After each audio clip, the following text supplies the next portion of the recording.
አሰላሙ አሌይኩም ወራህመቱላሂ ወበረካቱ።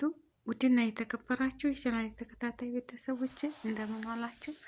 እንደምን አላችሁ? በያላችሁበት ዓለም ዳርቻ ሰላማችሁ ብዝት ተረፍ ይበልልኝ። እኔ አልሐምዱሊላህ ሰላም ነኝ። ወጥቶ ተመቅረት አላህ ይጠብቀን፣ ሀገራችንን ኢቶን ሰላም ያድርግልን። ከሰዶ ያሉት እህት ወንድሞቼ በሰላም በደስታ ለሀገራችን ያብቃን። አሚን ብያለሁኝ። እናንተም አሚን በሉ። እውነት አላህዬ ለስደት ወጥተን ማለት ነው በሰላም በደስታ መመለስ እኮ ትልቅ ነዓማ ነው ወገኖቼ ማለት ነው። አሁን ይቺ እህታችን በቃ እኔ እንጃ እንባዋ እርግፍ እያለ እንደዚህ ቪዲዮ ሰርታ ማለት ነው የእጆቿ የፊቷ ብጉር የእጆቿ በቃ ብስቁልቁል ማለት በክሮሮክስ በቃ ሙነድፋት የዛ ሀገር ክሮሮክስ በጣም ኃይለኛ ነው። በረኪናቸው ማለት ነው። አልሙሂም አንዳንድ ሰዎች እንደው በቃ ቁጭ እንድትሉ አይፈልጉም። ክሮሮክስ አታ በዚህ በበኻህ አድርገው በቃ የማይረጩት ቦታ የለም ማለት ነው። እውነት ለመናገር አንደኛ የልባችን ሳይነስ ሊመጣ አሰስያ ይኖራል፣ ብዙ ነገር አለ እና አሁን ይቺ እህታችን እንደዚህ ኩና ሳያት እውነት ልቤን የተሰበረው ይታመቅ። አሁን የዚችን ንብረትም የሚበላለ በአረብ ሀገር ላይ ያለን ሁላችንም እኮ እንደዚህ ነን። በቃ የስቃይ ኑሮ ማለት ነው። እውነት ነው። አንዳንድ ሰዎች የሚያሟሉ አሉ። ሁሉም አይደለም። ሁሉም ሰው መጥፎ አይደለም። አንዳንድ ሰዎች አሉ ማሻአላ ባረከላ የሰራተኛን ምንነት የሚያውቁ የምትፈልገው ሎሽን ገዝተው በቤቷ ክፍሏ አድርገውላት ስራ ትጨርሽ፣ ይሄንን ተቀቢ፣ በቃ ራስሽን ጠብቂ የሚሏት አሉ። አንዳንዶች ደግሞ በቃ ስራ ብቻ አምጪ፣ ውሰጂ፣ ተነሺ፣ ተቀመጪ በቃ 24 ሰዓት ትትሽከረከር እንድትሉላቸው እንጂ ለሷ ምንም ያማታል፣ ይደክማታል፣ እጇ፣ ፊቷ ምናምን እግሯ ያስፈልጋታል፣ ባዝሊን እንግዛላት አይሉም ማለት ነው። እውነቴን ነው። አንዳንድ ደግሞ አሉ እንደዚህ። ሁሉም ሰው አይደለም። ሁሉም ሰው እንዲህ ያደርጋል አይደለም።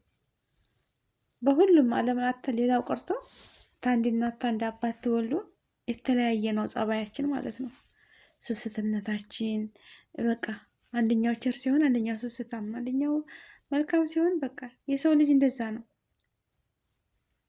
እና እጆቿን እንደዚህ ሳይ በቃ እንባዋ እርግፍ እያለ ለማን ነው የምትናገረው? ለማን ነው የምንናገረው? ስንት በሆዳችን የተቀበረ ነገር አለ በየቤቱ ማለት ነው። ሆድ ይፍጀው ወላሂ።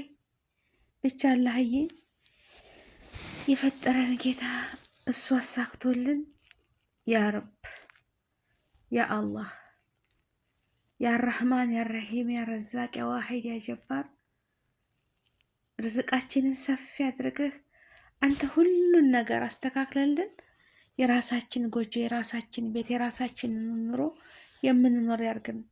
ካሁን በኋላ አንደኛ ቤተሰብ ትዳር እንኳ ባይኖረን ማለት ነው፣ ትዳር ባይኖረን ስደት የሚባለውን ነገር አይተናል። ከስደት ወጥተን እናትና አባት ጋር እኮ ልንቀመጥ ብንል ግጭት ነው። ገባችሁ አይደለ? አንዴ ወጣችሁ አትይወጥ። ገባችሁ? አንዴ ወጣችሁ ታያችሁት በኋላ ከእናት አባት ጋር መቀመጡ በጣም ከባድ ነው። ያው የተዳላችሁ ወጥቶ ለመሄድ ሊከብድ ይችላል ማለት ነው። ሊከብድ ይችላል እና ያው ተከራይታችሁ ልትወጡ ትችላላችሁ። ግን እሺ አይልም። ያው ቤተሰብ ጋር ተሆነ ቤተሰብ ጋር ነው። ግን ግጭት ነው የሚመጣው። እናትና አባትን በመጨረሻዋ ጊዜ ሰዓት ላይ ማስቀየም ነው። ገባችሁ አይደል? እናትና አባትን ማስቀየም ደግሞ አንዴ ወታችሁ ታያችሁት በኋላ እመኑኝ አንስማማም፣ ከቤተሰብ ጋር ማለት ነው አንስማማም። ጸባያችን ይቀየራል፣ እንነጫነጫለን። ሁሉ ነገር ያልተሳካልን ነገር ሲኖር በቃ ያነጫንጨናል። ስንነጫነጭ ደግሞ ስንቆጣ እነሱም ደግሞ አይረዱንም ቤተሰብ ማለት ነው። እና ምን እናርግሽ የራስሽ ጉዳይ እንጂ እንደ በፊቱ አይሆንም። እና ወገኖቼ ማለት ነው አንድ ጊዜ ተወጣን አይቀር አላህ ሁሉን ነገር አስተካክሎልን የራሳችንን ኑሮ የምንኖርበት እናትና አባታችንን ደግሞ ጉልበታቸው እየደከመ ስለሚሄድ እነሱን አብስለን ምግባቸውን የምናጎርሳቸው፣ የምናበላቸው፣ የምናጠጣቸው፣ ልብሳቸውን የምናጥብላቸው መሆን አለበት። አላህ ያድርግልን። አላህ ሲያደርገው ነው ሁሉም ነገር የሚሳካው። በነገራችን ላይ አላህ ሲያሳካው ነው። በሰው ጭንቀት፣ በሰው ሀሳብ፣ በሰው እኛ የማያሰብነው ቢሆን እስከዛሬ ስንት አቅደን ነበረ፣ ስንት እቅድ ነበረ። ላ የሚሆን ነገር የለም። አላህ ያለው ነው የሚሆነው። እናንተ የዛሬ ዓመት እንዲህ አደርጋለሁ ትትሉ ሌላ ዙሩፍ እየመጣ ያንን የምታደርጉትን ነገር እንትን ይላል። አላህ ደግሞ ተከተበላችሁ በዛችሁ በሰዓቷ ባላችኋት ሰዓት ይሳካል ሁሉም ነገር ማለት ነው። እና የእኛ ባል ነው አይደለም፣ ሁሉም ነገር የሚሳካው በሱ ነው። የሰው ልጅ ያቅዳል፣ ያስባል፣ ግን የሚያሳካው አላህ ነው። ካላህ ውጭ ሌላ ምንም ነገር የለም። ያሰባችሁትን ሁሉ አላህ ያሳካላችሁ፣ ከመጥፎ ነገር ሁሉ ይጠብቃችሁ። እህት ወንድሞቼ፣ ያልታሰበ ርዝቅ ያልታሰበ ሲሳይ ይስጣችሁ። የሰው ውዴታም የሰው መሀባም ይወፍቃችሁ። ሴትየዋችሁን የምትወዳችሁ የምታዝነላችሁ እንደዚሁ አይታ ባይኗ የምትረዳ አላህ ያድርግላችሁ። አላህ ያድርግልን ማለት ነው። ጧትም ተነስተው ማታም ተነስተው ፈክፍጊ፣ ይህን ጠቢ፣ ይህን አንሺ የምትል ሳይሆን የምታዝን አላህ ያድርግልን ማለት ነው። ሀቂቀትን አሁን የኔ ሴትዮ አለች ፋጥማ ትላለች። በፊት ልጆቹ ጋር እወጣ ነበረ። አልሐምዱሊላህ እኔ ሴትዮ ጥሩ ነች። ፋጥማ ትላለች ስራ አይጨርስም አያልቅም፣ እምሩን አያልቅም ትለኛለች። እውነቷን ነው። ዛሬ ጨረስኩት እቴ ልብሱን ኩል ጥብጥብ አድርገሽ ተኩሰሽ ቦታ አስገብተሽ ነገ ተነገ ወዲያ ደግሞ የልብስ ማጠራቀሚያው ይሞላል። እንደገና ደግሞ ታጥቢያለሽ፣ እንደገና መተኮስ ይመጣል። የሰው ልጅ እስከበላ እስከጠጣ ድረስ ስራ አይቆምም። ራስሽን አትጉጂ ትለኛለች ሴትዮ። እንቅልፍሽ ከመጣ ተኝ፣ እንቅልፍሽ ካልመጣ ግን የተወሰኑ ልብሶች ተኩሽ ቁጭ ተምትይ ጊዜሽን ተምታባክኒ ደግሞ ተደከመሽ ተይው ትለኛለች። ወላሂ ያኔ የምትሰሪው ስራ ደሩሪ የሆነ የምንፈልጋቸውን ነገሮች አስተካከል። በቃ ስራ አያልቅም፣ አንቺ ታልቂያለሽ እንጂ ትላለች። እውነቷን ነው። ስራ አያልቅም። እኛ ግን ይደክመናል። ጉልበታችን፣ ልጅነታችን ሁሉ ነገር ያልፍና እየደከምን ነው የምንሄደው። እና ቤተሰቦች ሌላቸው የፈለግኩት ላይሳካ ይችላል፣ ግን ፈጣሪ ያሳካላችሁ፣ ያሳካልን። እንደው ከመጥፎ ነገር ሁሉ ይሰውረን ይደብቀንና የራሳችንን ርዝቅ፣ የራሳችንን አፍያ፣ የራሳችንን ኑሮ ይስጠን። እንደው ኑሯችንን በሰው ቤት አይደለም ለእኛ ማጋዥ ሰጥቶን ቤታችንን አብረን እየሰራን ደግሞ ሌላ ማጋዥ እንደዚህ አለ አይደለም። አላህ ወፍቆን በቤታችን የምንኖር ያድርገን። ወገኖቼ አገራችንን ሰላም ያድርግልን። አንድነትን፣ ሰላምን፣ ፍቅርን፣ መተሳሰብን ይስጠን። ተክፉ ነገር ሁሉ ይጠብቀን። አገራችንን ሰላም ያድርግልን። የሀገራችን ሰላም ማጣት ነው። ግማሹ በህጋዊ ግማሹ በባህር እየተንከራተተ ህዝባችን ደም የሚያለቅሰው። አገር ሰላም ካልሆነ ምን ጊዜም መሰደዱን አያቆምም ሀገራችን ማለት ነው። አንደኛ ሀገር ሰላም አይደለም፣ ሁለተኛ የኑሮ ውድነት አለ በጣም።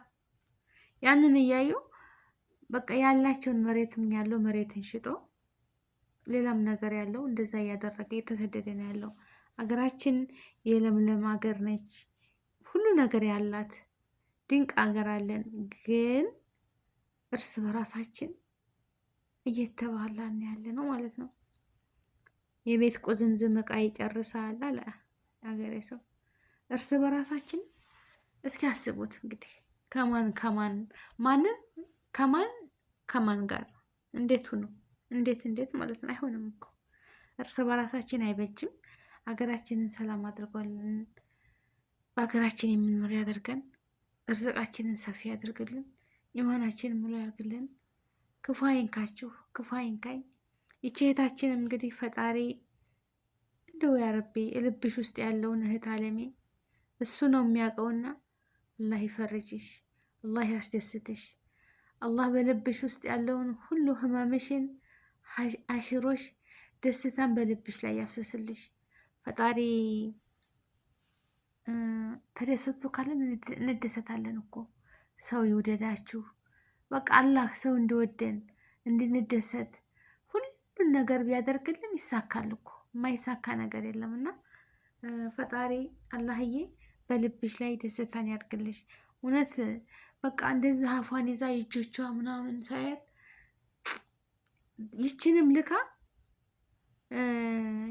በዚችም እጅ ተሰርቶ አገር ቤት እህት ወንድም ሌላችም አያዝኑልንም። ለእኛ እንደዚህ ኩነን ሰርተን ማለት ነው። የለኝም ይህን አድርግልኝ የሚል ሰው ብቻ ነው ብዙ ያለው እንጂ አንቺ ተጎድተሻል ነይ እስኪ ረፍ በይ እኔ ደግሞ እንደዚህ ላድርግ የሚል የለም። እና እህት አለሜ እንደው አላህ ይጠብቅሽ። አላህ እንደው የተሻለ ነገር ይለቅልሽ። ሰዎችሽም ኃይለኛ ከሆኑ እንደው ፈጣሪ የእሱ ያጠምመውን ማንም አያቀናውም፣ እሱ ያቀናው ማንም አያጠመውም። እና ልባቸውን ሩህሩህ አዛኝ ያድርግልሽ። ያሰብሽ ሁሉ ይሳካልሽ። ሁላችሁም ላይክ፣ ሼር፣ ሰብስክራይብ አድርጉ። አገራችንን ሰላም ያድርግልን። ሁላችሁም ለሀገራችን ዱአ አድርጉ። አላህዬ በሰላም በደስታ ለሀገራችን ያብቃን። ሁሉንም አሟልተን ይዘን ለእናት ሀገራችን ያብቃን። በቃ የምንመኘውን ሁሉም ሰው እቅድ አለው፣ አላማ አለው። አላማውን የሚያሳካ ቤት መስራት ከሆነ ቤቴን ሰርቼ ይላል። ሱቅ የሚከፍት ከሆነ ለሱቄ ለወረቴ ብዙ ይላል። ገባችሁ? የሰው ልጅ አላማ አለው። አይምሮ ያለው ሰው አላማ አለው፣ እቅድ አለው። እቅዳችሁን ሁሉ ያሳካላችሁ፣ ክፉ አይንካችሁ። በየዓለሙ ላይ ያላችሁ ሙስሊም ክርስቲያን ወገኖቼ ከምትመኙት ከምታስቡት በላይ እሱ ያሳካላችሁ፣ እሱ ይስጣችሁ። እሱ የሰጠው ምንም አይሆንምና እሱ ይስጣችሁ፣ ርዝቃችሁን ሰፊ ያድርግላችሁ። ወገኖቼ ላይክ፣ ሼር፣ ሰብስክራይብ አድርጉ። አይከፈልበትም። ለእኔ ግን ያው ይጠቅመኛል። ለእናንተ ደግሞ ምንም ኪሳራ የለውም። ላይክ ሼር እያደረጋችሁ ቤተሰብ አድርጉኝ። እመልሳለሁኝ በትህትና ማለት ነው። እኔም ኢንሻአላህ እና ወዶችዬ እንጂ ስላሳዘነችኝ ምን ላርጋት? ታይም በአካል ተገኝቶ አይረዱም አይደለም። ግን ዱዓም እኮ ምርኩዝ ነው። ዱዓም እኮ ጉልበት ነው። ዱዓ ማድረግ እሱ እዛ ያለችውን ሰዎች እኮ ሩህሩህ እንዲሆኑላት ያደርጋል። አላህዬ ማለት ነው። በቃ ከክፉ ነገር ይጠብቃችሁ። ሀገራችንን ሰላም ያደርግልን። ከመጥፎ ነገር ሁሉ ይጠብቅን። እህት ወንድሞቼ ያሰብነው ሁሉ ተሳክቶ ተመቀኛ ከሸረኛ እናንተን ሁሉ መጥፎ ተሚያስብ እሱ በራህመቱ በዝነቱ ተናንተ ያርቅላችሁ። ሀገራችንን ሰላም ያደርግልን። ሁላችሁንም ከልብ አመሰግናለሁ። ላይክ ለምታደርጉኝ ለምታበረታቱኝ አላህ ይስጥልኝ። ሽኩራን። ሌላ ምን ይባላል? ግን አዎ እኛን ብታግዙ። አያችኋት? ይች ልጅ የመዳም ቅመም ነች። በዋ እየረገፈ እጇ ተቆራርጦ ደም እየተፋ አያችኋት? አታሳዝንም? አጅር እኮ የሚያስገኘው እነዚህን እኛን ነው ማሳደግ ያለባቸው ማለት ነው። ዩቱብ ያላቸውን በዩቱቧ በቃ ሀገሯ ላይ ሰርታ ትብላ። አጅር አያስገኝም? አሁን ይችን ልጅ መርዳት እስኪ ንገሩኝ። ማን ነው ላ የሚለው? እንደ እውነት ይችን ልጅ እንደኛ አይነቱን እንደ የመዳም ቅመሞች እንደዚህ መከራው ርስ ያደረገን በድካም እግራችን የተንገበገበ መቆም በቃ እግራችን እንደ ሾክ የሚወጋን ተመቆሙ ብዛት ማለት ነው። እኛን ማገዝ ዩቱብ ያላቸውን ሸር በማድረግ ጥሩ ገቢ እንዲያገኙ ማድረግ አያስደስታችሁም? ይህን የሚያስደስተው ላይክ ሸር ያደርግልኝ። አላህ ይጠብቃችሁ ሁላችንም። አላህ ደግሞ አፍያ ይስጠን፣ አፍያ ይስጠን። ዋናው አፍያ ነው፣ ጤና ነው። የሰው ልጅ ጤና ተሆነ ምንም ነገር ያልፋል። የማያልፍ ነገር የለም። ይመሻል፣ ይነጋል፣ ቀኑም ይሄዳል፣ ይውላል፣ ያድራል። በቃ በዋልን በጠርን ቁጥር አንድ ቀን መቼም በዛው በቁጥር አይቆምም። ሁሉም አለው እና የማያልፍ ነገር የለም። ሀገራችንን ሰላም አድርጎ በሀገራችን ገብተን የምንኖር የምንደሰት ያድርገን። ወገኖቼ ላይክ ሸር አድርጉልኝ። ውድድ ያደርጋችኋለሁ። ከኔ በላይ ደግሞ እሱ ይውደዳችሁ። ፈጣሪ የወደደው ነው። ሰው ልጅ የወደደ ጠላ። ያው ሰው ለሰው ያስፈልጋል በምድር ላይ ሲኖር። ግን ፈጣሪ ተወደደን፣ አላህ ከወደደን ሰው እንዲወደን ያደርጋል። ላይክ ሸር አድርጉ። ሰላም አለይኩም።